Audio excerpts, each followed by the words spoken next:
ఇదే RTV app వార్తల్ని క్షణాల్లో చదివే అవకాశం ఉంటుంది. ఒక న్యూస్ పేపర్, ఒక టెలివిజన్ ఛానల్ మీ చేతుల్లో ఎప్పుడూ ఉంటాయి. తెలంగాణ రాష్ట్ర వ్యాప్తంగా హాట్ టాపిక్గా మారింది స్థానిక సంస్థల ఎమ్మెల్సీ కల్వకుంట్ల కవిత మాజీ సీఎం కేసీఆర్కు లేఖ రాయడంపై. నాన్నగారు మీరు చేసిన తప్పిదం చాలా ఉంది. వరంగల్ సభ తర్వాత మాజీ జెడ్పీటీసీలు, ఎంపీటీసీలు, జెడ్పీ చైర్మన్లకు ఎక్కడ కూడా మీరు కలవడానికి అవకాశం ఇవ్వడం లేదంటూ వరంగల్ సభలో మీరు చేసిన ప్రసంగం చాలా సప్పగా ఉందంటూ ఆమె లేఖ రాయడంపై పూర్తిగా రాజకీయాల్లో చర్చ మొదలైంది. ముఖ్యంగా నిజామాబాద్ జిల్లాకు సంబంధించిన స్థానిక సంస్థల ఎమ్మెల్సీ కల్వకుంట్ల కవిత ఆ వ్యాఖ్యలు చేయడంతో పూర్తిగా నిజామాబాద్ జిల్లాలో కూడా చర్చాంశమైన పరిస్థితి నెలకొంది. రాష్ట్రంలో జరుగుతున్న పరిణామాలు, తెలంగాణ రాష్ట్రంలో ఏర్పడ్డ కాంగ్రెస్ పార్టీ 6 గ్యారెంటీలు ఇచ్చిన హామీలు నెరవేర్చకపోవడంతో రేవంత్ రెడ్డిని మీరు దూషించడం, రేవంత్ రెడ్డి మిమ్మల్ని దూషించడం పరిపాటిగా మారింది. రాజకీయంగా మనం ఆయనని ఎదుర్కోలేకపోయారు మీరు అన్న లేఖలో ప్రధాన సారాంశం ఉన్నట్లు చర్చ జరుగుతున్న పరిస్థితి నెలకొంది. ఆ లేఖను పూర్తిగా బీఆర్ఎస్ పార్టీకి సంబంధించి బీఆర్ఎస్ పార్టీలో కొంచెం నైరాశ్యం కలిగింది. అందుకే ఆమె ఆ లేఖ రాసిందని చెప్పి పలువురు రాజకీయ నాయకుల విశ్లేషకులకు అంటున్న పరిస్థితి నెలకొంది. మరోవైపు ఈ లేఖను పూర్తిగా కాంగ్రెస్ పార్టీకి సంబంధించిన నేతలు, ముఖ్యమంత్రి రేవంత్ రెడ్డి స్వయంగా ఈ లేఖను రాసి విడుదల చేశారని చెప్పి ఎమ్మెల్సీ దాసరోజు సావన్ అన్న ట్విట్టర్ పైన అన్న మాటలు కూడా చర్చాంశమైన పరిస్థితి నెలకొంది.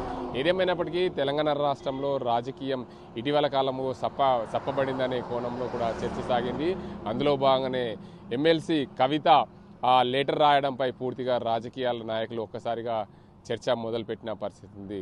తెలంగాణ రాష్ట్రంలో బీఆర్ఎస్ పార్టీ, తెలంగాణ రాష్ట్రం కోసం ఏర్పడిన టీఆర్ఎస్ పార్టీ రానున్న కాలంలో బీఆర్ఎస్ పార్టీ కనుమరుగవుతుంది. అన్న చెల్లెళ్ల మధ్య వైరుధ్యం మొదలైంది. అందుకే బీఆర్ఎస్ పార్టీకి సంబంధించిన తెలంగాణ జాగృతి రాష్ట్ర అధ్యక్షురాలు కల్వకుంట్ల కవిత ఈ లేఖ రాయడంపై స్వయంగా ఆమె సొంత పార్టీ పెట్టుకుంటుంది అని చెప్పి చర్చ మొదలైన పరిస్థితి. మరోవైపు బీజేపీ పార్టీని ఎక్కడ కూడా మీరు విమర్శించలేదు. బీజేపీ పార్టీ పైన కేవలం 2 నిమిషాలు మాత్రమే మీరు వరంగల్ సభలో మాట్లాడారు. ఆ సభలో మాట్లాడిన పరిస్థితి నేపథ్యంలో రానున్న రోజుల్లో బీఆర్ఎస్ బీజేపీ రెండు పొత్తు పెట్టుకుంటాయనే కోణంలో కూడా చర్చ నడుస్తున్న పరిస్థితుల్లో మీరు ఇలా ప్రవర్తించడం, ఇలా 2 నిమిషాలే మాట్లాడడం, బీఆర్ఎస్ పార్టీ బీజేపీని తక్కువ మాట్లాడడంతో ప్రజల్లో చర్చ సాగుతుంది.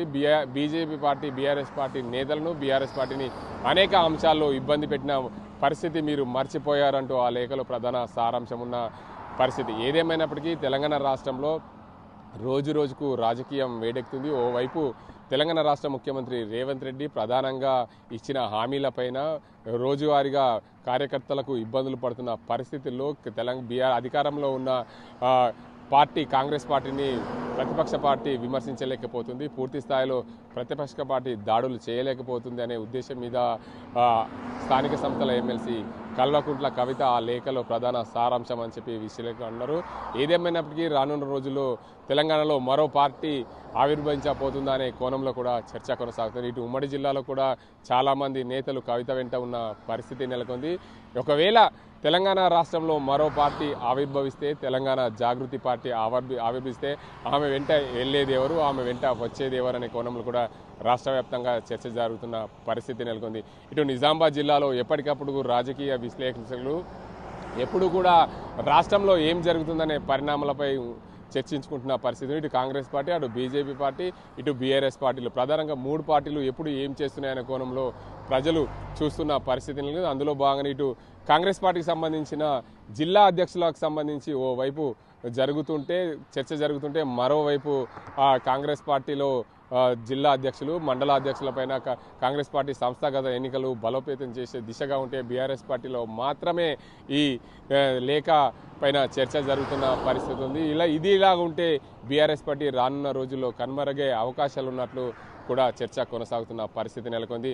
కుటుంబంలో ఎప్పుడైనా సరే కుటుంబ సభ్యులందరూ ఏకముంటారు. కానీ ఇక్కడ కుటుంబ సభ్యుల్లో నైరుష్యం ఏదైతే ఇద్దరి మధ్య అన్న చెల్లెల మధ్య కొంచెం దూరం పెరిగిందనే కోణంలో కూడా చర్చ జరుగుతున్న నేపథ్యంలో పూర్తి స్థాయిలో ప్రజలు, ప్రభుత్వము ఇటు ప్రజలకు అండగా ఉండాల్సిన ప్రతిపక్ష పార్టీ, మరోవైపు ప్రజలకు సేవ చేయాల్సిన ప్రభుత్వ పార్టీ, మరోవైపు కేంద్రంలో అధికారంలో ఉన్న బీజేపీ పార్టీ, 3 పార్టీలపైన ప్రజలు ఏమనుకుంటున్నారు, రానున్న రోజుల్లో ప్రజలు ఎటువైపు ఉంటారనేది వేచి చూడాల్సిన అవసరం ఉంది. ఇది ఇక్కడ పరిస్థితి. కెమెరా సజింతో గంగారెడ్డి, RTV, నిజామాబాద్. మరిన్ని వీడియోస్ కోసం ఛానల్ ని సబ్స్క్రైబ్ చేయండి. లేటెస్ట్ అప్డేట్స్ కోసం వాట్సాప్ ఛానల్ ని ఫాలో చేయండి. అండ్ లింక్ డిస్క్రిప్షన్ లో ఉంది.